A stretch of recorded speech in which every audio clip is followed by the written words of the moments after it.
दोस्तों, तब क्या हुआ जब एक साथ अयोध्या पहुंचा सैकड़ों नागों का झुंड। आखिर राम जी का नागों के साथ क्या संबंध है? आखिर प्राण प्रतिष्ठा से पहले इतने सारे नाग एक के बाद एक अयोध्या में क्यों निकल रहे हैं, वो भी अलग अलग प्रजाति के? तो दोस्तों, आगे बढ़ने से पहले आपसे गुजारिश है कि अगर आप भी एक सच्चे सनातनी हैं तो कमेंट बॉक्स में जय श्री राम ज़रूर लिखिएगा। नमस्कार दोस्तों, स्वागत है आप सभी का एक बार फिर से हमारे यूट्यूब चैनल पर। दोस्तों, राम जी के भव्य स्वागत की तैयारियां ज़ोरों शोरों पर है। ये तारीख कोई आम तारीख नहीं है, बल्कि इसके पीछे बहुत ही खास महत्व छिपा हुआ है।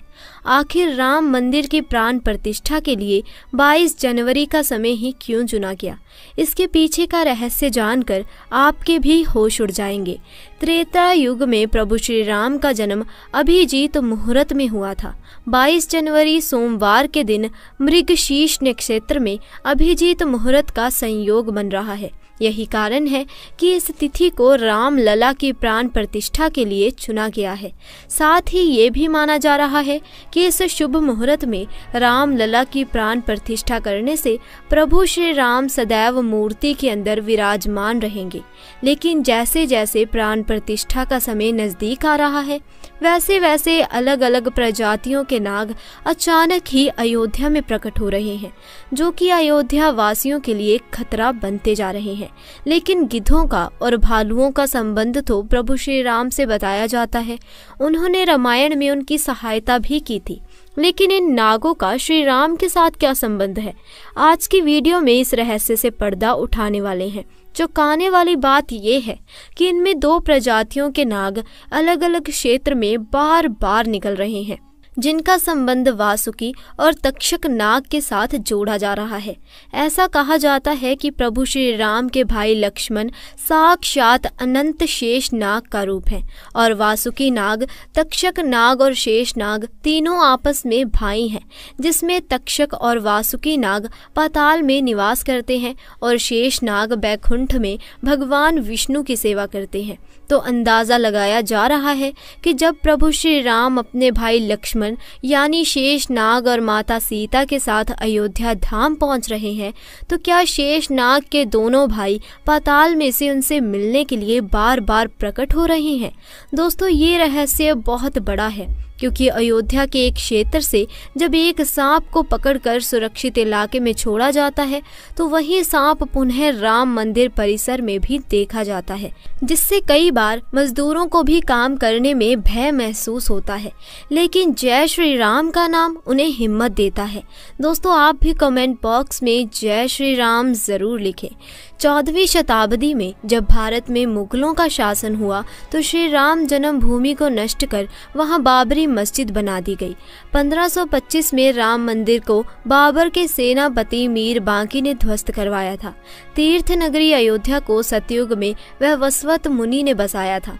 यही प्रभु श्री राम का जन्म हुआ, जिसका जिक्र वाल्मीकि की रामायण में भी है। सालों तक चले राम राज्य के बाद जब श्री राम ने जल समाधि ले ली, तो अयोध्या नगरी सूनी सी हो गई। लेकिन अब अयोध्या में बन रहे भव्य राम मंदिर को लेकर दुनिया भर के भक्तों में उत्साह देखा जा रहा है। 22 जनवरी को होने वाले राम लला की प्राण प्रतिष्ठा कार्यक्रम को लेकर हर कोई अपने तरीके से खुशी मना रहा है। कोई अपने सिर पर राम मंदिर का मॉडल लेकर घूम रहा है, तो कोई भंडारे लगाकर खुशी मना रहा है। दोस्तों, राम मंदिर के निर्माण में ऐसा क्या मिला जिसकी इतनी ज्यादा चर्चा हो रही है? जब नासा के वैज्ञानिकों को इन चीजों के बारे में पता चला, तो वो भी हैरान रह गए। और सबसे बड़ी बात कि जब आपको इसके बारे में पता चलेगा, तो आपके भी रोंगटे खड़े हो जाएंगे।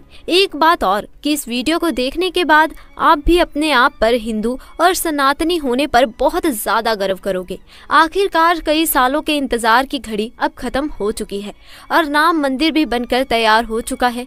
अब लोग 22 जनवरी का इंतजार कर रहे हैं, क्योंकि इस दिन का भारत के लोगों को ही नहीं बल्कि दुनिया के लोगों को इंतजार है। लोग राम लला की स्थापना होने वाली मूर्ति को देखकर झूम उठेंगे, क्योंकि इस दिन के बाद राम मंदिर के दरवाजे हमेशा के लिए भक्तों के लिए खोल दिए जाएंगे। इस मूर्ति को बनवाने के लिए देश के 3 सबसे बड़े मूर्तिकारों को बुलवाया गया है, और जो भी भक्तों से ऐतिहासिक पल को अपनी आंखों से निहारेंगे वो जीवन मरण के बंधक से मुक्त हो जाएंगे। क्योंकि ये तो आपको पता ही होगा कि 22 जनवरी 2024 को राम मंदिर में राम लला की मूर्ति की प्राण प्रतिष्ठा होगी। लेकिन ये मंदिर तो बनकर भले ही तैयार क्यों ना हो गया हो, लेकिन इसके निर्माण के समय कई ऐसे चमत्कार हुए जिसे देखकर कई लोग दंग रह गए। यहाँ तक कि इन चीजों को देखकर नासा के वैज्ञानिकों ने तो अपना सर ही पकड़ लिया है, और तो और वो एक ऐसी गहरी सोच में पड़ गए हैं कि मानो उन्होंने कोई भयानक चीज देख ली हो। आज की इस वीडियो में हम राम मंदिर के बनते वक्त उन चमत्कारों और रहस्य चीजों के बारे में आपको बताएंगे जिसे सुनकर शायद आप भी यकीन ना कर पाओ।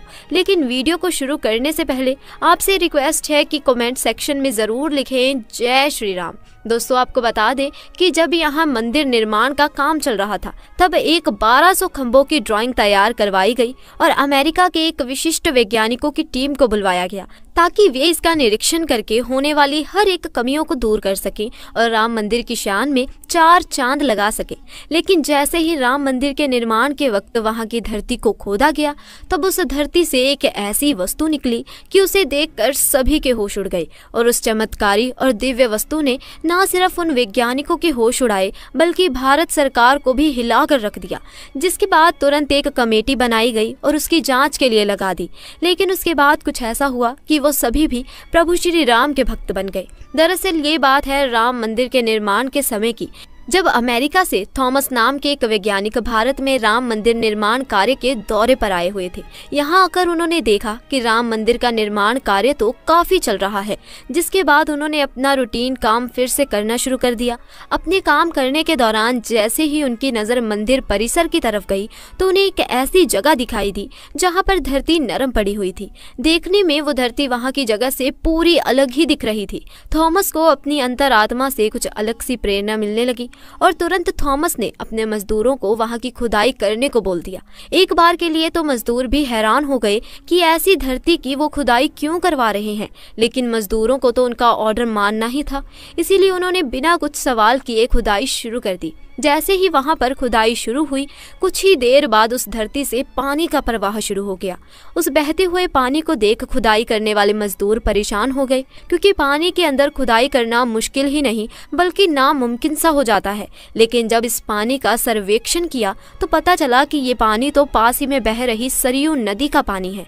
वे लोग ये समझ नहीं पा रहे थे कि ये माता सरयू का आशीर्वाद है कि वे खुद राम मंदिर के निर्माण में सहयोग कर रही थी। इस पानी ने सभी वैज्ञानिकों को एक गहरी सोच में धकेल दिया। वो ये सोचने में लग गए कि अगर ऐसे ही पानी निकलता रहा तो यहाँ एक भव्य मंदिर का निर्माण कैसे हो पाएगा, क्योंकि एक पानी वाली सतह पर मजबूत मंदिर बनवाना कोई हंसी खेल की बात नहीं थी। उस समय सभी के दिमाग में एक ही बात थी कि सरयू नदी का मंदिर की भूमि के नीचे मिलना कोई चमत्कार है या फिर कोई कुदरत का करिश्मा, ये कोई भी नहीं जानता था।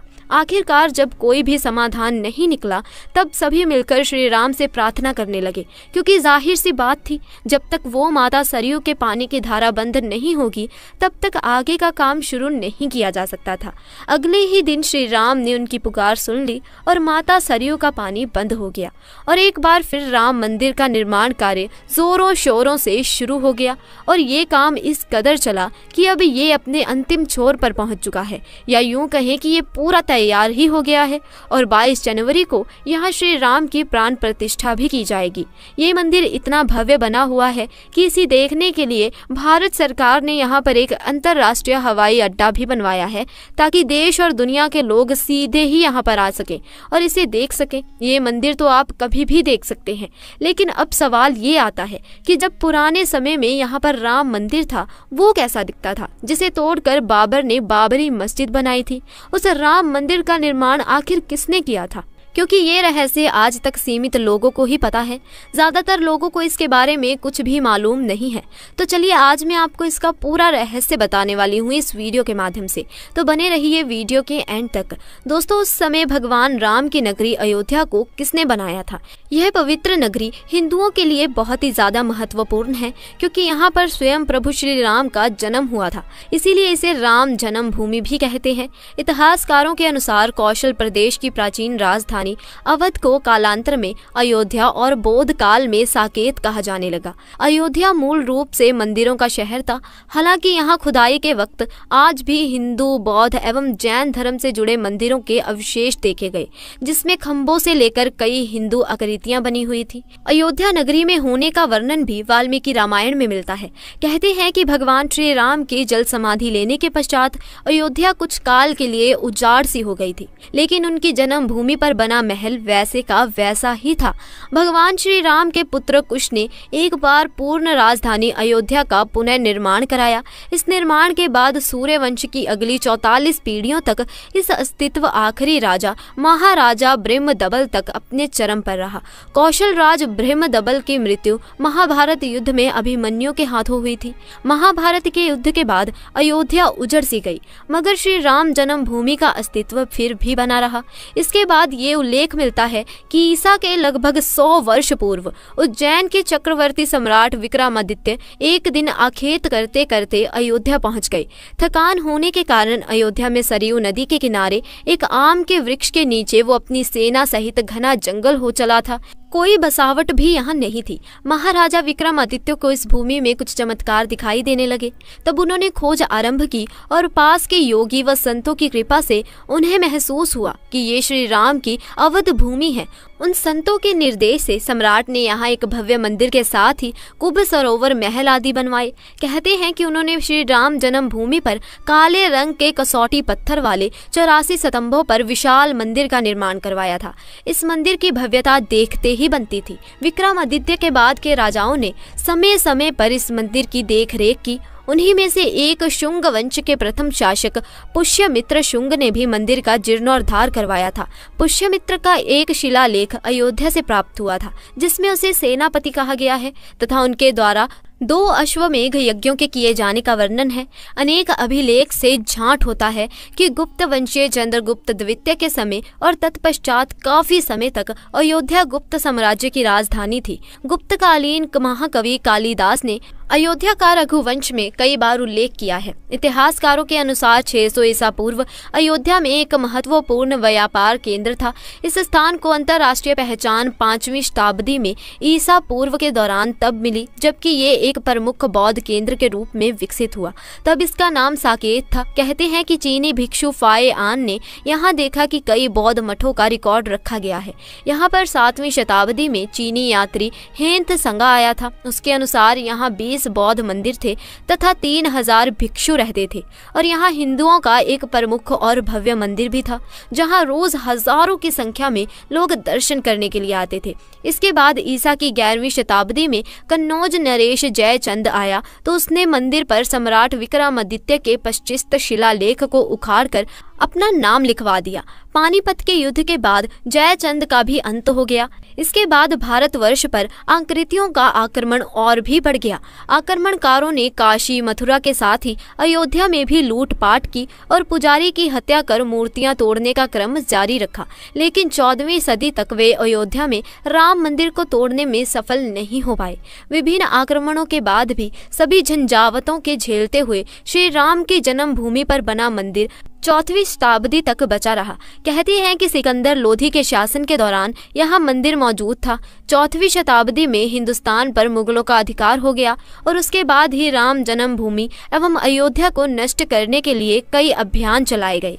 अकबर और जहांगीर के शासनकाल में हिंदुओं को ये भूमि एक चबूतरे के रूप में सौंप दी गई थी, लेकिन क्रूर शासक औरंगजेब ने अपने पूर्वज बाबर के सपने को पूरा करते हुए यहाँ भव्य मंदिर मस्जिद का निर्माण कर उसका नाम बाबरी मस्जिद रख दिया था। लेकिन अंत में बाबरी मस्जिद का भी विध्वंस कर दिया गया और इस जमीन पर कई सालों तक केस चलता रहा और अंत में ये जमीन हिंदुओं को सौंप दी गई। जिस पर आज श्री राम लला का भव्य मंदिर बनकर तैयार हो चुका है और 22 जनवरी को यहाँ पर प्राण प्रतिष्ठा भी कर दी जाएगी, जिसकी तैयारियां अब वैसे अगर आप में से कोई अयोध्या निवासी हैं तो हमें अयोध्या के बारे में कमेंट में जरूर बताएं। साथ ही दोस्तों, वीडियो पसंद आई हो तो इसे लाइक करें, शेयर करें और चैनल को सब्सक्राइब करें। धन्यवाद।